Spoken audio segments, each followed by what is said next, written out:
Good morning. It's March 16th, and this is your daily brief in science. Here's everything you need to know. A new documentary centers on bringing Addy to market as a treatment for low female libido and frames the broader fight against medical sexism in women's health. The Pink Pill, Sex, Drugs, and Who Has Control argues that medical sexism and limited training in women's sexual health contribute to undertreatment, urging more funding, research, and cultural change. Through scientific debate, personal narratives, and advocacy tactics, the film aims to educate and mobilize audiences to advance women's sexual health as a legitimate medical priority. Sprout Pharmaceuticals led campaigns like Even the Score and conducted extensive safety studies, including driving impairment research, to address concerns and build support. Cindy Eckert's ongoing advocacy, campaigns such as Even the Score, physician partnerships, and testimonies from ADDI users culminated in FDA approval in 2015 and subsequent corporate developments. The film details efforts such as the Even the Score campaign, driving studies showing no driving impairment, and testimonies from supporters, physicians, and ADDI users. Eckert named the drug Addy and led the largest clinical trial in women's health history, enrolling more than 13,000 participants and showing a positive impact on desire. Even with trial success, regulatory and safety concerns persisted, including cautious marketing and ongoing debates about side effects, as the Food and Drug Administration process extended over years. Initial Boehringer-Ingelheim trials showed promise, but the Food and Drug Administration rejected Addy in 2013 over efficacy and safety concerns. Eckert, as a co-creator, then acquired the rights and championed the drug. Valiant's acquisition and price increases after Addy's approval highlighted access barriers, prompting Sprout Pharmaceuticals to sue, case later dropped, and Eckert to repurchase Addy for $0. The film centers on Cindy Eckert, founder of Sprout Pharmaceuticals, who led the Addy effort after acquiring rights in 2010 and pursuing Food and Drug Administration approval through vigorous advocacy and research.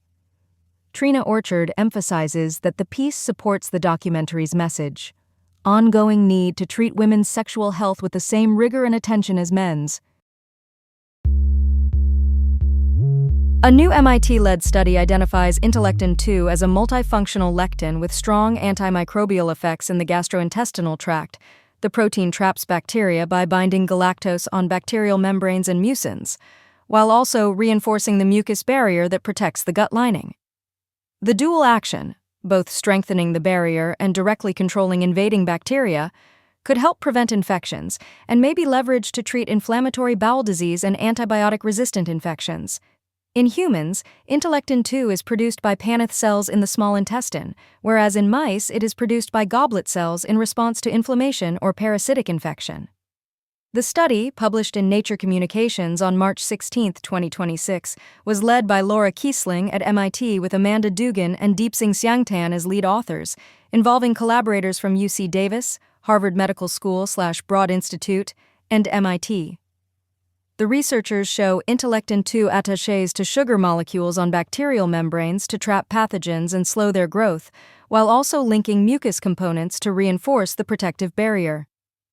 The protein can neutralize antibiotic-resistant bacteria such as Staphylococcus aureus and Klebsiella pneumoniae, suggesting potential development as a new antimicrobial therapy. The work points toward Intelectin-2-based therapies to restore barrier balance in inflammatory bowel disease and combat resistant infections. Abnormal Intelectin-2 levels are linked to inflammatory bowel disease, with restoration possibly benefiting patients by enhancing barrier integrity and guiding therapeutic approaches. Looking ahead, researchers plan to further explore Intelectin-2 as a therapeutic tool for inflammatory bowel diseases and antibiotic-resistant infections, and to design proteins based on its lectin properties to reinforce the gut mucus barrier. NIH Institutes, the Glycotients Common Fund, and the NSF funded the research, with additional contributions from collaborating institutions and researchers.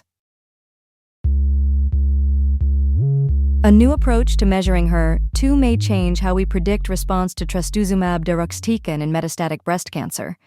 A study in NPJ Precision Oncology shows that quantitative profiling of HER2 in tissue and plasma can predict TDDXD activity better than standard IHC scoring. The research, published in NPJ Breast Cancer and led by Paolo Tarantino and collaborators, argues that treating HER2 as a continuous variable could improve patient selection for antibody-drug conjugates. Across tissue, plasma, and transcriptomic data, precise HER2 measurements aligned with better outcomes, while proteomic markers and ERBB2 related gene expression added further predictive value. The study also identifies resistance mechanisms, including ERBB2 loss in about 15% of HER2 negative cases, which correlated with shorter time to next therapy and survival.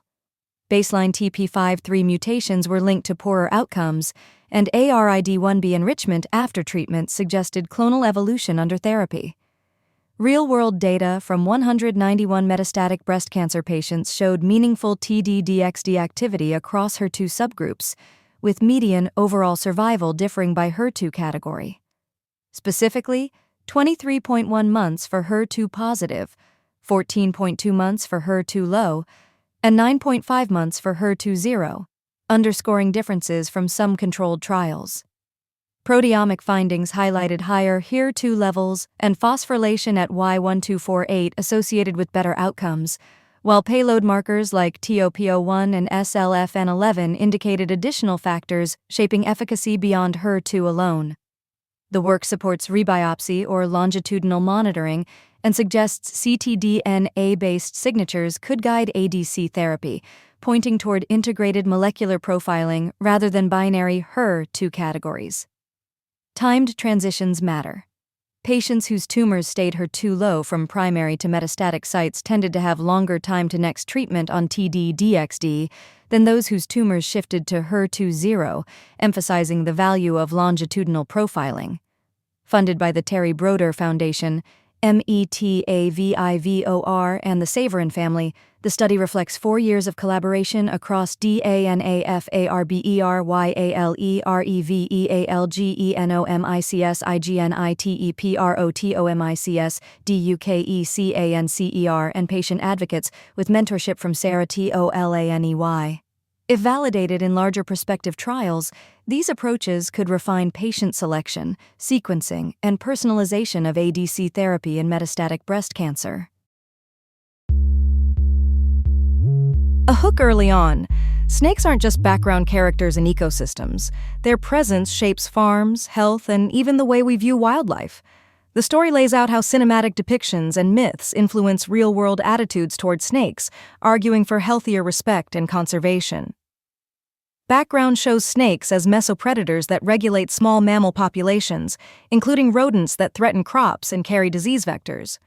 The article cites WHO and CDC data to frame snakebite mortality as a global health issue with regional disparities tied to access to medical care. It notes that tens of thousands of deaths occur worldwide each year, with risk varying by region. Details emphasize the ecological role of eastern brown snakes, with scientific data suggesting about 50 mice eaten per snake per year, highlighting potential rodent control benefits on Australian farms. The piece argues that removing snakes could cause rodent overpopulation and broader ecological and agricultural impacts. It also stresses that snakes contribute to disease control by limiting rodent-borne diseases, while human risk from salmonella is relatively low in comparison. The narrative frames snakes as ecosystem engineers and mesopredators that aid seed dispersal, germination, soil fertility, and crop protection through ecological activities. The overall takeaway is a call to reduce unfounded fear through accurate portrayal and public education, to promote appreciation of snakes and support conservation efforts that maintain ecological balance and agricultural health. A new digital approach to premature ejaculation is being showcased at the European Association of Urology Congress, with the Malanga app delivering measurable improvements in 12 weeks. In a climax trial of 80 men, average ejaculation time more than doubled for app users, from 61 seconds to about 125 seconds, while the control group showed little change, and 22% of app users no longer experience premature ejaculation by the end. Participants reported a reduced negative impact on relationships and greater enjoyment of sex due to the longer duration, highlighting the role of psychological and behavioral components in managing the condition. The study emphasizes that traditional pharmacy therapies often address symptoms rather than causes, positioning Malunga as an evidence-based, accessible resource that focuses on behavioral strategies. Developed by Prognois, the Netherlands-based health startup, the program combines arousal awareness training, pelvic floor exercises, mindfulness, and cognitive behavioral techniques, including start-stop methods, breathing, and relaxation, with encouragement of partner communication. The curriculum is designed to be structured and self-managed, recommending 1 to 3 hours per week, and is presented as discreet and private access to treatment. Beyond arousal, users reported better relationship satisfaction and overall sexual well-being, suggesting potential for at-home digital therapy, though researchers call for larger studies to confirm these findings. The study notes that digital health tools are gaining interest for sensitive health issues and features collaboration among urologists, sexologists, and psychologists from Germany, Finland, Belgium, and the United States.